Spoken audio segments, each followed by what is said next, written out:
give me to drink. Give me to drink, give me to drink, give me to drink, give me to drink. My family is thirsty, God. Give me to drink. The nations need water. Make me a well. Make me a well. Make me that well. And give me to drink. Hallelujah. When she said, give me to drink, she said, Lord, I'm willing to be that well that will carry the water to the city. I will carry the water to the city. The water was at the well, but she became the well that the city needed. Is there anybody that can say, Lord, make me that well that will go to the city and give thirsty men to drink?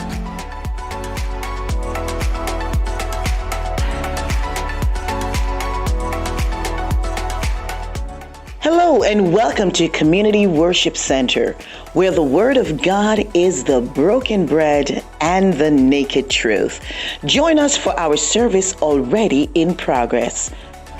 As I stand here in the spirit, please welcome none other than the ministry of our own Pastor Shana Ray as she come with the word today in care of the Holy Ghost.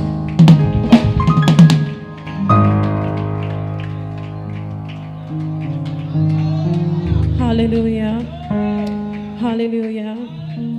The last time I ministered, I wanted to sing this song, but today's the right day because somebody in this house have their cup up and want to receive from God.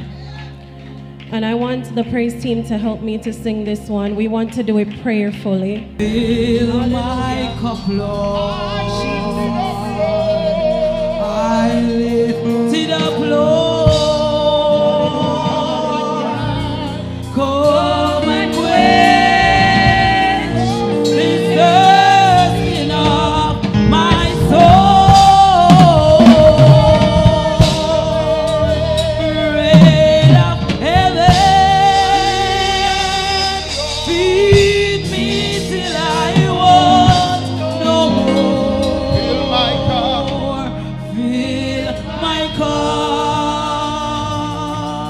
fill it up, and make me whole. Hallelujah. Hallelujah. Hallelujah. Hallelujah. Is there anyone in the house ready to receive from God? Hallelujah. Do you have the capacity to receive this morning? Hallelujah. Can you declare that, God, I want you to fill me up. I want to run over with you, oh God. Can you just tap in and tell God to fill you up this day? Hallelujah. Fill us up, oh God. Fill us up, oh God. We want more and more of you. Feed us this morning, mighty God, with the bread of heaven. We desire to hear from you.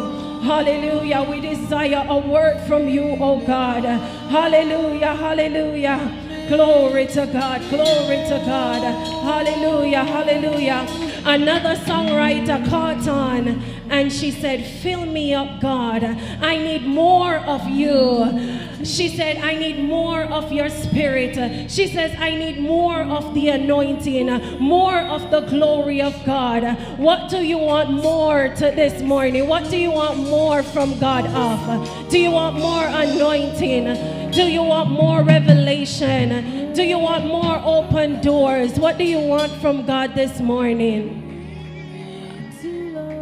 Just think about that as we hear the word and allow God to minister to you and to fill you up with his word. Hallelujah. Glory to God. Glory to God. He said if you ask anything in his name, he will give it to you. So I encourage you to tap in as we get ready to receive the word of God.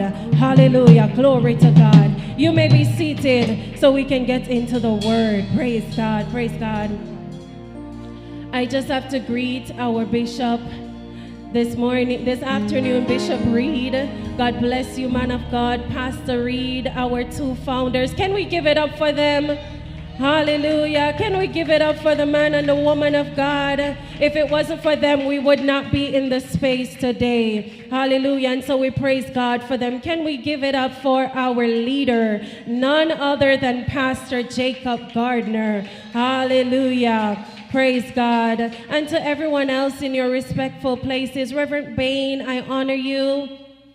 To everyone in your respectful places in the sanctuary and online, I greet you in the mighty name of our Lord and our Savior, Jesus Christ. Amen. Today is Youth Sunday, and as I am accustomed to saying, there is a word in the house for all of us. Amen. There is a word in the house for us. But before we get into the word of God, just bow your hearts with me so we can pray. Praise God. Father, in the name of Jesus Christ, we come before you this moment, God, to receive from you, to receive your word of truth, to receive your word that is alive and powerful and sharper than any two-edged sword. Father God, as your word go forth today, I pray, mighty God, that your people will be ready to receive. May we position ourselves in the position to receive from you, God. And may we have the capacity to receive. Father God, let your word not go through one ears and out through the other. But God, let your word lodge in our hearts and bring forth fruit. My God, the fruit by which others will know that we belong to you, oh God. Father God, we need to hear from you today, and we ask that you will have your way in this space and that you will minister through me to your people. In Jesus' name we pray. Hallelujah. Amen. Praise God. So we are in December sermon series, Stand. And so we're going to continue in the theme. And my topic to you this morning or this afternoon is, having done all to stand, stand. And the scripture reading is taken from Ephesians chapter 6, reading from verses 10 to 17. Ephesians chapter 6, 10 to 17. And it reads thus: Finally, my brethren, be strong in the Lord and in the power of his might. Put on the whole armor of God, that ye may be able to stand against the wiles of the devil. For we wrestle not against flesh and blood, but against principalities, against powers, against the rulers of the darkness of this world, against spiritual wickedness in high places. Wherefore, take unto you the whole armor of God, that ye may be able to stand in the evil day, and having done all, to stand. Stand therefore, having your loins girt with the truth, and having on the breastplate of righteousness, and your feet stood with the preparation of the gospel of peace. Above all, taking the shield of faith, wherewith ye shall be able to quench all the fiery darts of the wicked, and take the helmet of salvation, and the sword of the Spirit, which is the word of God. Here is a portion of God's holy word for us, his people. Hallelujah. Hallelujah. I am so excited about this sermon series that we're doing in this month. It is so appropriate. And I want us to just lay the foundation for this word, and then we'll get into the text. Praise God. Now, I come to remind us, the seasoned Christians and the new babe in Christ, that we are in a fight. Amen? I want you to say to your neighbor, I want you to ask your neighbor this morning, are you fit for the fight? Amen. Revelation 12, verse 9 and 12 tells us, and the great dragon was cast out, that old serpent, the devil, Satan, which deceiveth the whole world. He was cast out into the earth, and his angels were cast out with him. Therefore rejoice, ye heavens, and ye that dwell in them. Woe to the inhabitants of the earth and of the sea, for the devil is come down unto you, having great wrath, because he knoweth that he has but a short time. This is the reason, CWC, why we are in a fight. Amen. Some may be wondering, but what are we fighting for? What is the reason for this fight? But I want to say to you this morning, this afternoon, that we are fighting for our lives. We are fighting for the relationship that we have with God. We're fighting for the ministry that is upon our life. We are fighting for our families. We're fighting for our careers. Everything that concerns us and everything that is in our best interest is at stake in this fight. Hallelujah. Glory to God. Job chapter 2 verse 2 tells us, where the Lord said unto Satan, from whence comest thou? And Satan answered the Lord and said, from going to and fro in the earth, and from walking up and down in it. I want to say to us that Satan don't move freely because he wants to. He has an agenda. Amen? Glory to God. He has an agenda. He moves with intent and purpose. Amen? 1 Peter 5 verse 8 tells us that the adversary, the devil, as a roaring lion, walketh about seeking whom he may devour. Amen? Being a believer makes us a target. Amen?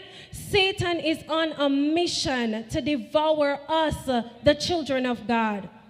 He came out of alignment with God and the things of God. And now his mission is to seek for us to do the same. He wants us to come out of alignment with God. And that is the fight that we are in. Amen. And I want us to think about an analogy like this. We know that there are wars going on in the world. I want you to imagine and to think about this fight like we're in a war zone. Amen? And there's no escaping the fight. Amen? There's a never-ending war that is going on. And don't dare think that there will be no ceasefire agreement, because he won't rest. Amen? And so I want to remind us that when you're in a war zone, oftentimes you have frequent airstrikes. So you'll see the jets, they fly over, however they decide to attack the people. And that's how the adversary works. He hits us without warning. Amen? And those hits can be destructive.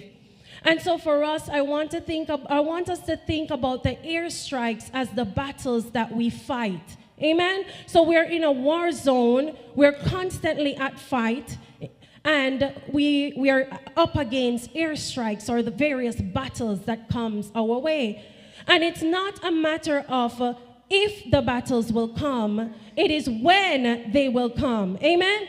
And so Amos 5 verse 19 tells us that as if a man did flee from a lion and a bear met him, or he went into the house and leaned his hand on the wall and a serpent bit him.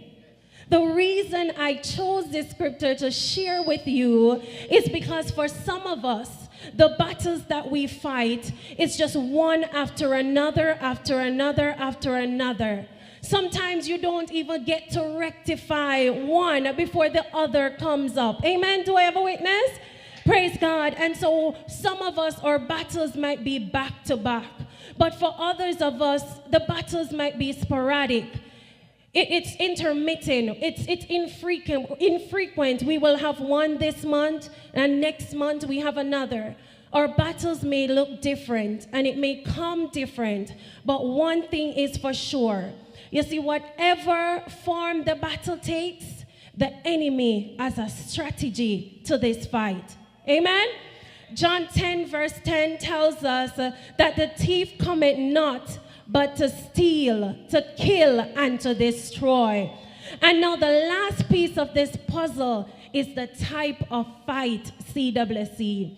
2 Corinthians 10, verse 3 to 4 tells us, for though we walk in the flesh, we do not war in the flesh. For the weapons of our warfare are not carnal, but mighty through God to the pulling down of strongholds. We must be reminded that we walk in the flesh. Yes, because we are physical beings. We can see each other, we can touch each other. But though we walk in the flesh, the fight that we're in is not a physical fight. Amen? The scripture reminds us that we are physical beings, but we are engaged in a spiritual fight. Anybody know that we are physical beings in a spiritual fight? Now, the key for us as believers is to be able to discern, hallelujah, the spiritual battles as they arise in our lives, so we can fight appropriately, because that is the only way we can fight a fight of victory. Hallelujah. Now, our weapons are not carnal. Amen. Because our enemies are not carnal. Glory be to God. So our weapons, it can't be physical in a spiritual fight. Hallelujah. Say, neighbor, spiritual battles must be fought with spiritual weapons. Hallelujah. Now, as humans, sometimes we fail to see the spiritual forces at work in our lives.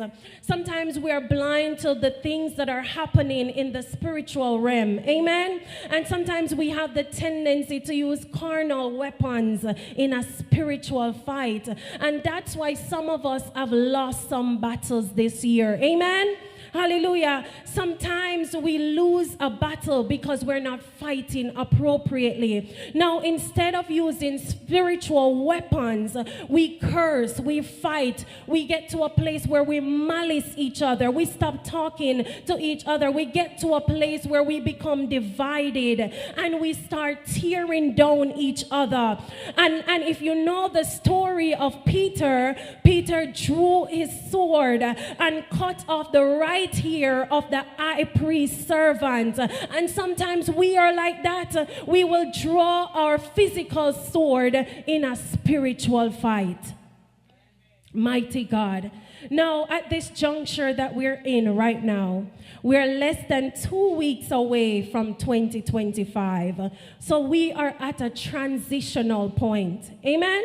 Now, as we get ready to exit 24 and enter into 25, if we examine the year 24, what we've encountered thus far, we realize that some of us have had some rough and some tough battles, amen? And some hard losses, yeah? Can we be honest? I know that's my story, amen? So I want you to know that the losses that we experience were because of an open door. Amen? An open door that allowed the adversary to come in.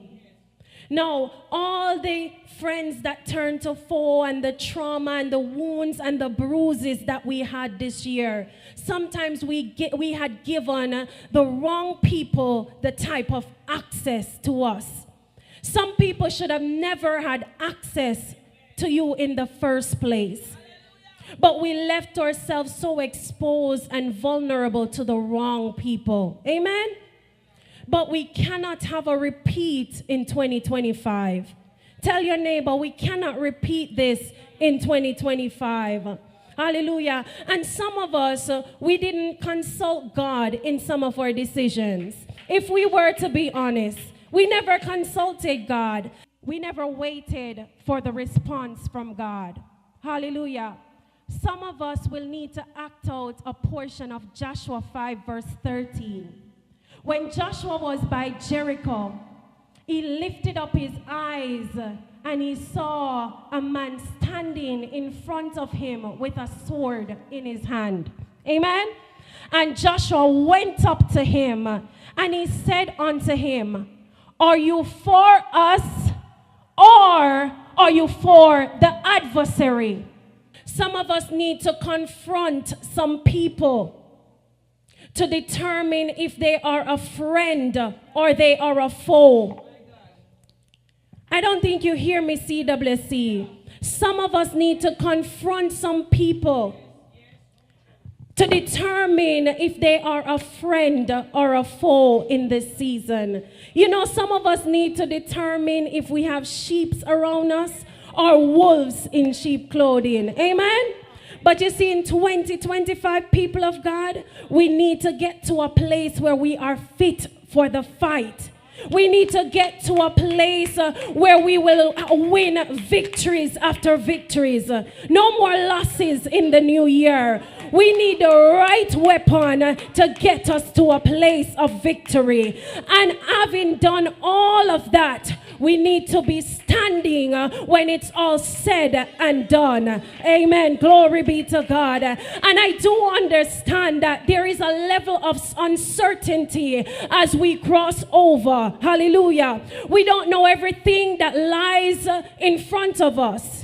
But one thing is for sure, is for certain, is that the warfare, it will continue. Hallelujah. And it will only intensify, CWC, because the adversary has but a short time to wreak havoc on the people of God. And so that's why this sermon series, To Stand, is so important. And this is why this message is so important to us today. Hallelujah. So now that we have established that a life in Christ exposes us to ongoing spiritual battles, our main text gives us two tactics. Hallelujah. Two tactics to stand and achieve victory in the spiritual warfare. Number one, the Bible says, finally, my brethren, be strong in the Lord and in the power of his might. Mighty God. Hallelujah. We are up against, hallelujah, more than we can handle. You know that, CWC? We are up against something that we can't fight in our own strength. That is why God knows that our strength would fail us. He knows that our strength is not adequate to win this war. Hallelujah. And that's why he give us this word. Hallelujah. Through his servant Paul. Praise God. Notice with me here that this is not an option. Hallelujah.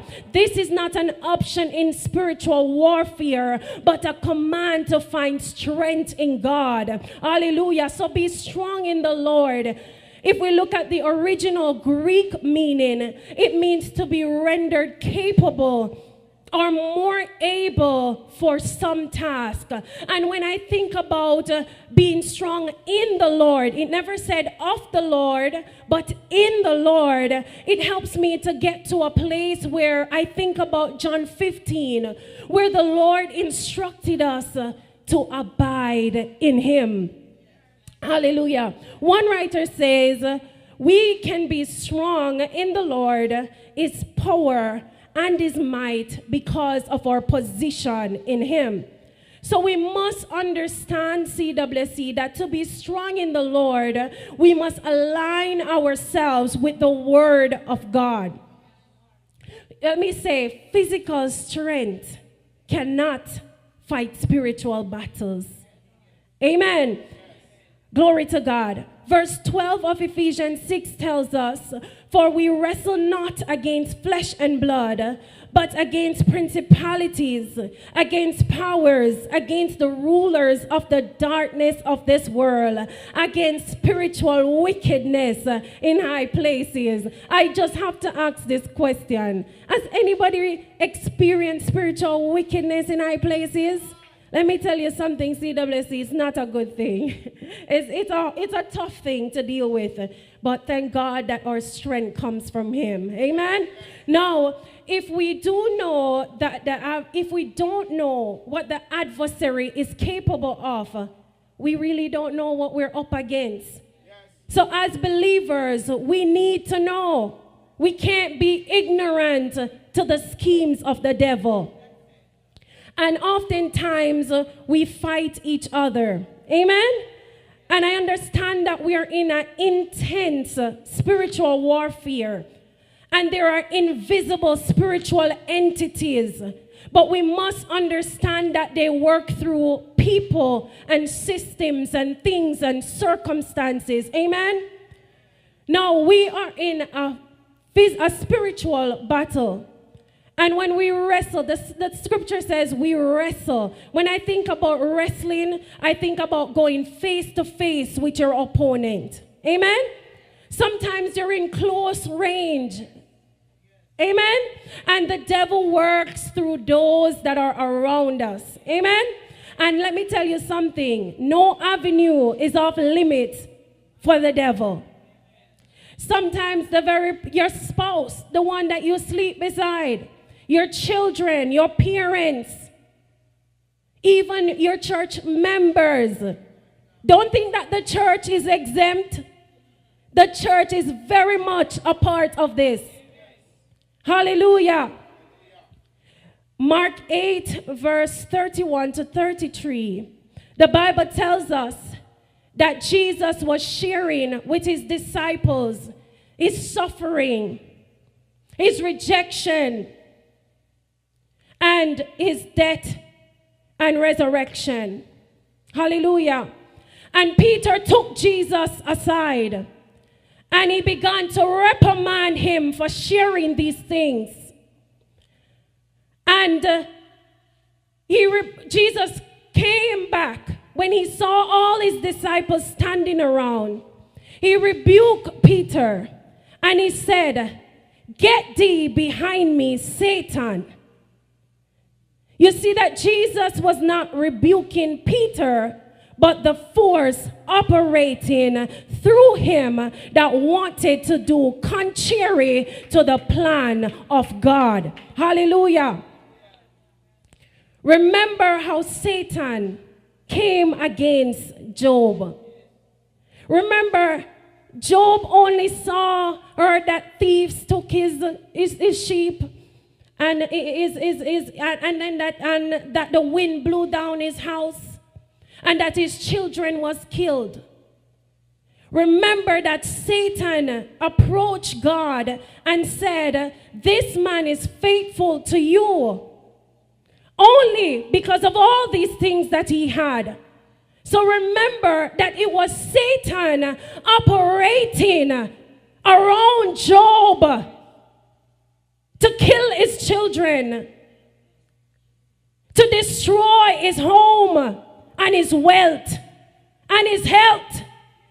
So don't think that the enemy comes with a cape and horn. He very much can operate in anyone and anything to get to you. Tell your neighbor to know your real enemy. Now, oftentimes we waste energy fighting each other.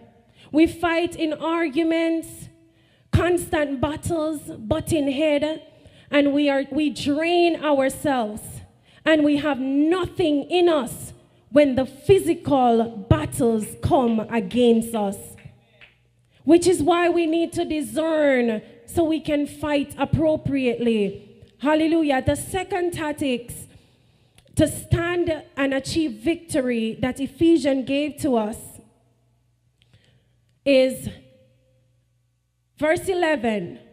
Put on the whole armor of God, that he may be able to stand against the wiles of the devil.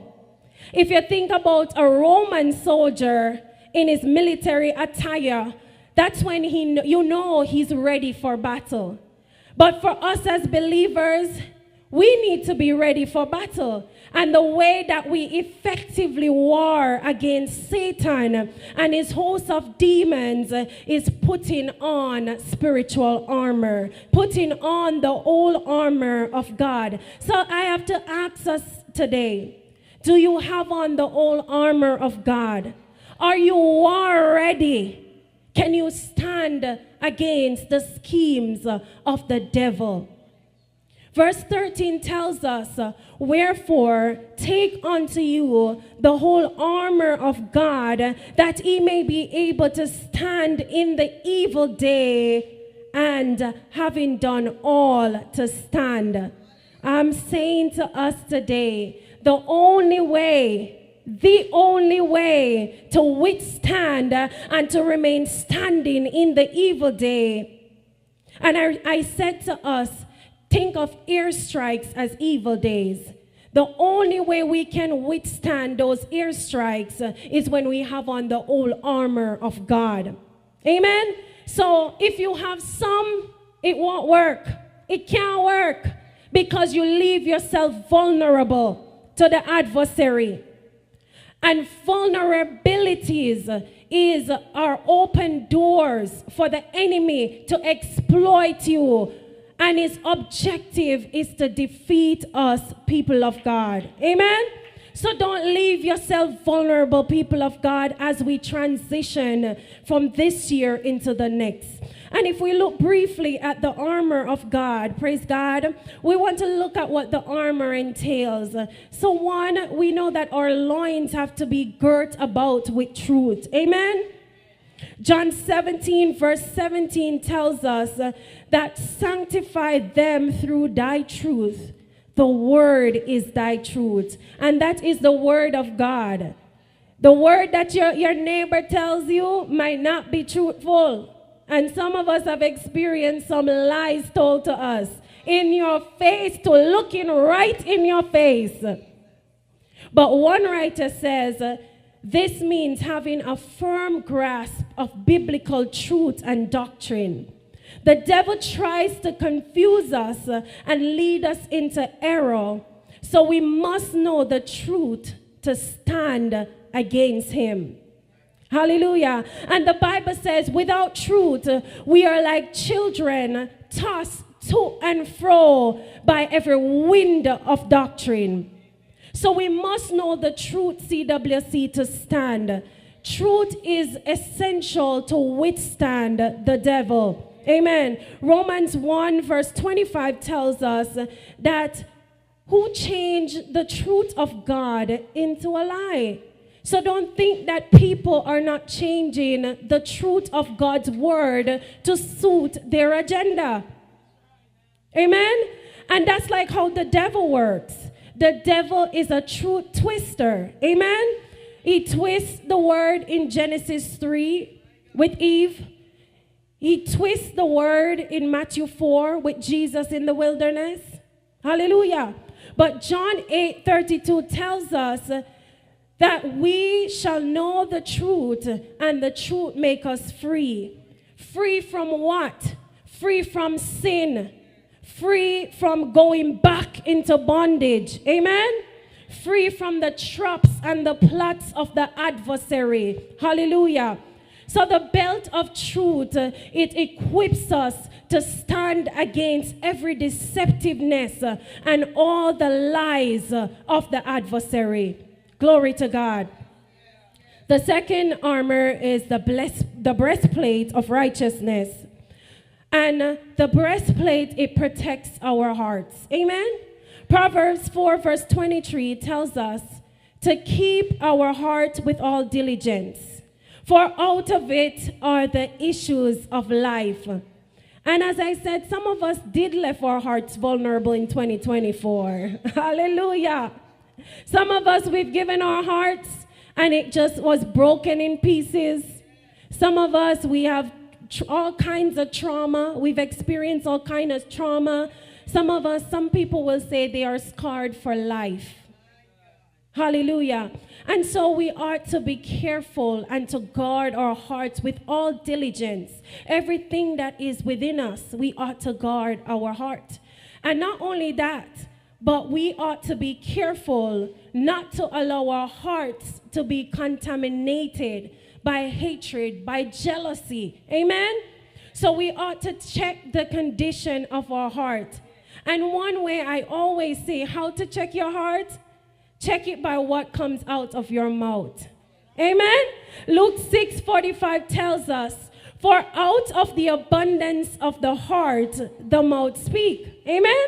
So if some of us have been saying all kind of evil, some of us we've been calling others all types of names, saying hateful and evil things, cursing, we ought to check the condition of our hearts. Matthew 15 verse 11 tells us, not that which goeth out of the mouth that defile you, not what goes into the mouth that defiles you, but what comes out. So when you speak those things that are inappropriate and not aligned with the condition of our hearts that God intended for our hearts to be, we allow ourselves to be defiled. Amen? So the breastplate of righteousness equips us to stand against every vulnerabilities and all the impurities in our hearts. Amen? Number 3, our feet stood with the preparation of the gospel of peace. Isaiah 54 verse 7 tells us, how beautiful upon the mountains are the feet of him that bringeth good tidings, that publisheth peace, and bringeth good tidings of good salvation, that saith unto Zion, thy God reigneth. Hallelujah. If the enemy can knock us off our feet, like some of us have experienced this year, we cannot stand. We would not be able to stand. And I believe that this verse here and this armor, it reminds us that the foundation of our relationship with Christ through the gospel or the good news, that is the foundation that we ought to stand on at all times. If we want to remain standing, make sure you are standing on the good news of Jesus Christ. Make sure that you're standing on the rock, the unshakable, the unmovable rock, that is Jesus Christ. Amen?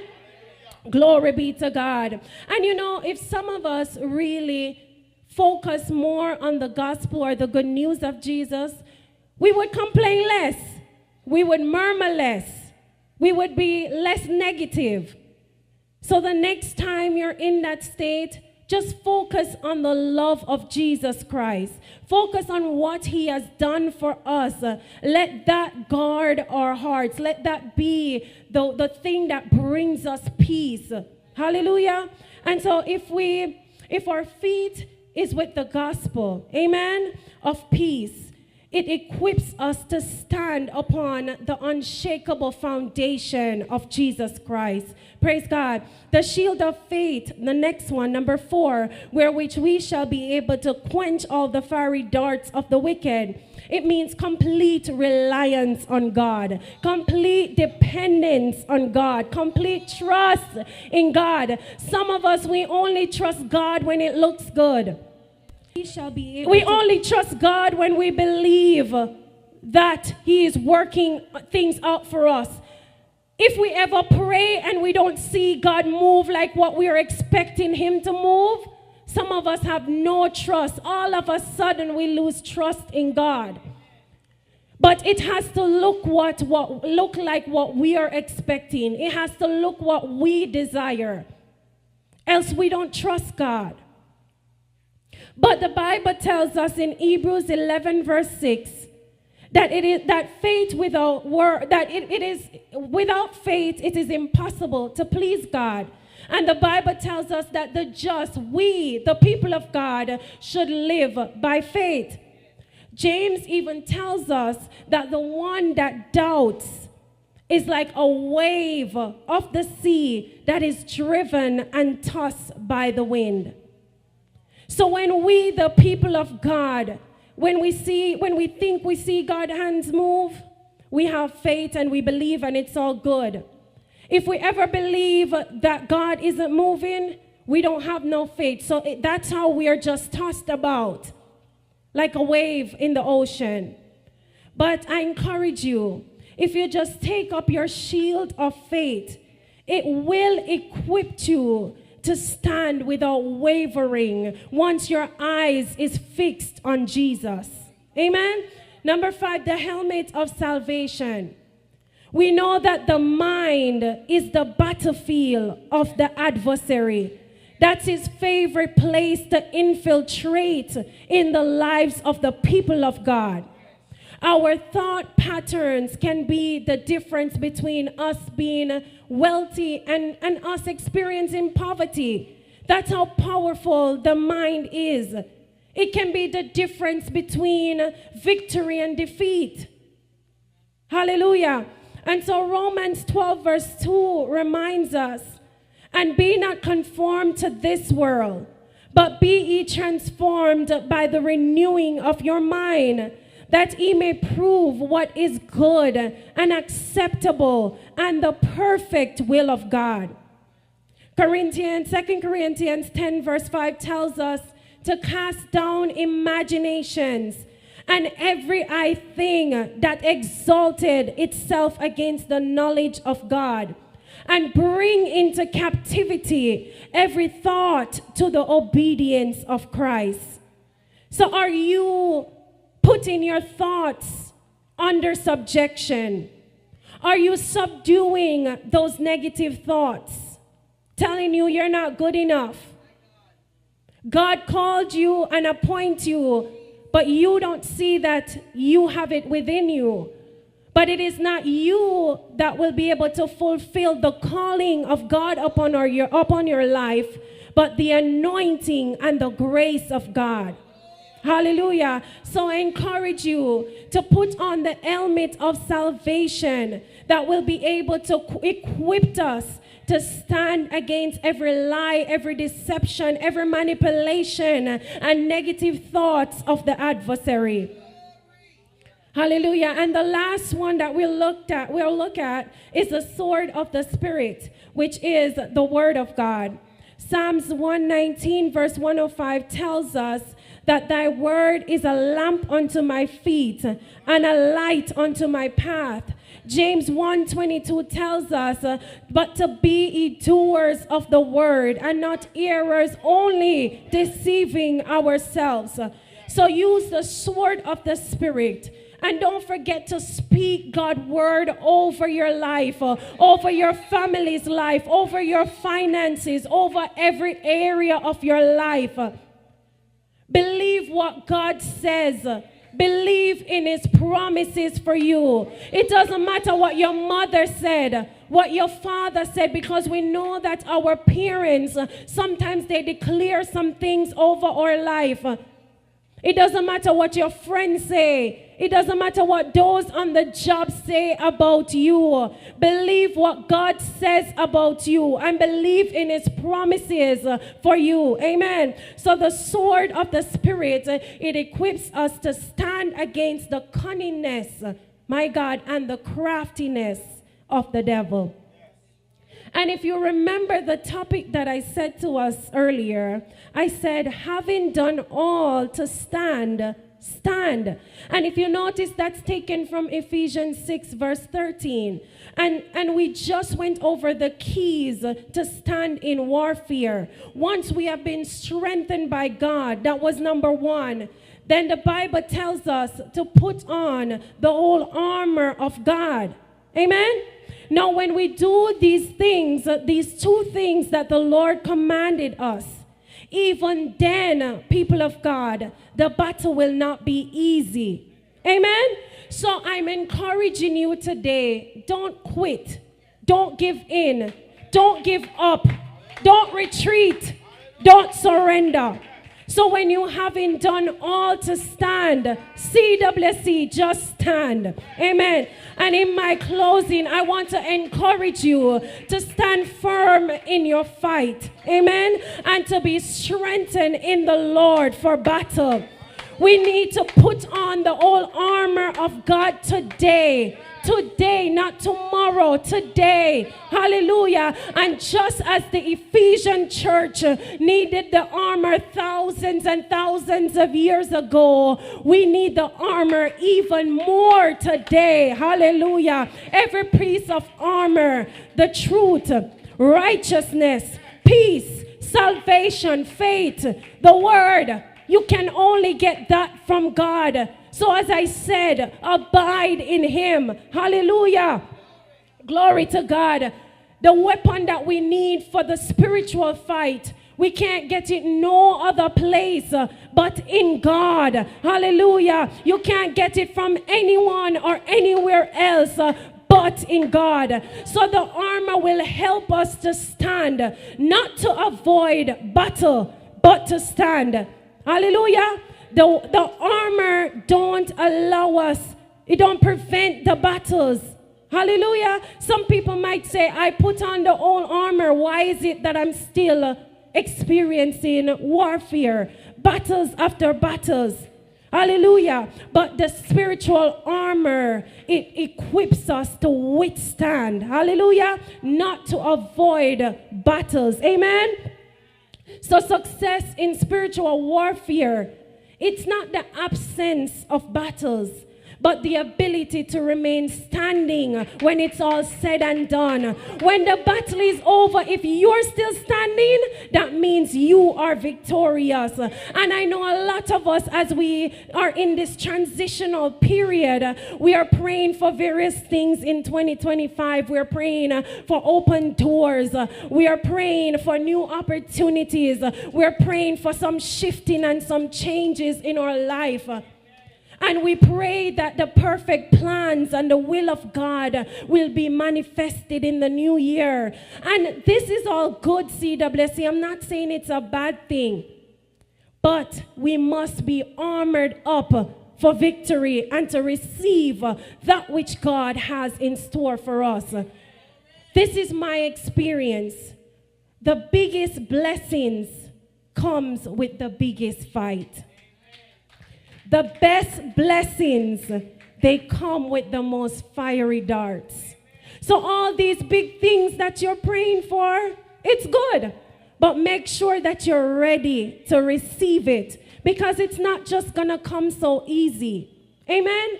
So the final thing I want to say to you today is armor up now before we get into 2025. You see, if we wait to armor up, we're going to be too late. And the adversary will be one step ahead of us. Hallelujah. So in all that we do, in all our circumstances, just stand. Stand, CWC. Just stand. Remember, armoring up with the armor of God, it doesn't prevent the battles, but it allows you to stand. Hallelujah. So just stand. In all you do, don't give up. Just stand. Hallelujah.